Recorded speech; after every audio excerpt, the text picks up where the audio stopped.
ACP Mukherjee Mohini का case खुद से हैंडल कर रहे थे, जिससे सरिनी की मुसीबत कुछ ज्यादा ही बढ़ गई थी। लेकिन एक आदमी और था जो सरिनी से ज्यादा परेशान था, और वो था इंस्पेक्टर प्रकाश। इन्वेस्टिगेशन को तेज होता देख वो डर गया कि कहीं सच सामने ना आ जाए और उसको नौकरी से हाथ ना धोना पड़ जाए, तो उसने केस को दबाने की हर मुमकिन कोशिश की। साहब, आप हमें यहाँ कहाँ लेके आए हैं? हम गवाही दिए, उसका कुछ इनाम देंगे का? कौन सा इनाम देंगे साहब? हाँ, अभी देता हूँ, ये रहा इनाम। अरे साहब, ये क्या कर रहे हैं साहब? इनाम में तुझे गोली दे रहा हूँ, वो भी सीधा सीने में। बोल कितनी चाहिए? अरे साहब, नहीं साहब, नहीं साहब, आप तो हमारे माई बाप हो साहब। आप यहाँ से करो, केस चले साहब। कौन सी गलती हो गई साहब, बताओ तो। गलती नहीं, बहुत बड़ी गलती हुई है। तेरी वजह से मैं सस्पेंड हो गया हूँ, पता है तुझे? मुझे 1 हफ्ते के लिए नौकरी से बाहर कर दिया गया है। का? हमारी वजह से साहब?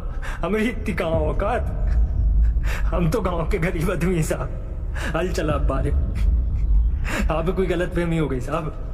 गलत फहमी और मुझे तुझे तो मैं यही साहब जी क्या कह रहे साहब? हमसे गलती हो गई, माफ कर दो साहब। आप ही बता दो साहब, क्या करने साहब? गलती हो गई साहब, माफ कर दो साहब। मंगलू, तेरी गवाही की वजह से मैं सस्पेंड हुआ।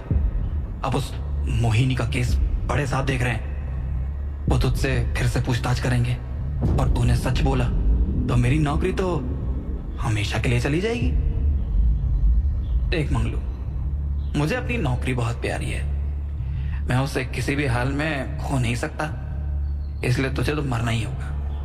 मंगलू वही आदमी था जिसने सरिनी को मोहिनी को तालाब में डुबाते देख लिया था। मंगलू एक अहम गवाह था और मंगलू की वजह से इंस्पेक्टर प्रकाश की नौकरी खतरे में थी। नहीं नहीं साहब, मत मारो साहब, हमें तो कुछ नहीं किया साहब। अरे ऐसी बात है तो हम अपना मुंह नहीं खोलेंगे साहब, कोई से कुछ नहीं करेंगे साहब। एक मौका तो दे दो, सरकार हाथ जोड़ रहे साहब, पैर पड़ रहे। हम उस औरत को पहचानेंगे भी नहीं साहब, मना कर देंगे जो आप बोलो। अच्छा ठीक है, तुझे एक मौका दिया, पर याद रहे अगर तूने अपनी जबान खोली तो बड़े साहब तो यहां से चले जाएंगे, पर तुझे मेरे साथ ही रहना है।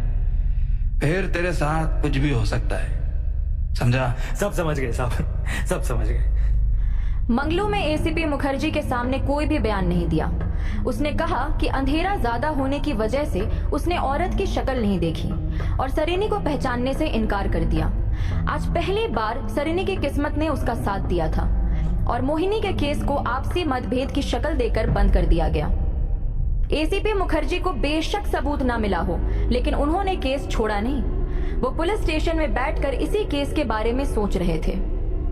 बेशक से मंगलू ने सरिनी को पहचानने से इनकार कर दिया हो, लेकिन मुझे अब भी लगता है कि मोहिनी के केस और उस तालाब में मिलने वाली बाकी 3 लाश में कोई ना कोई संबंध जरूर है।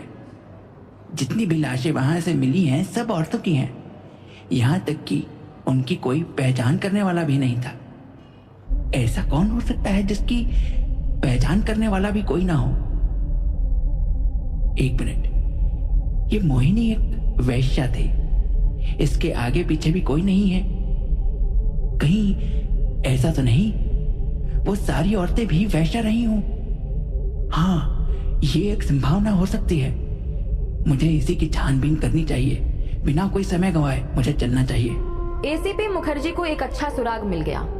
वो पूछताछ के मकसद से कोठे पर गए, जहां पर उन्होंने सबसे पूछताछ की।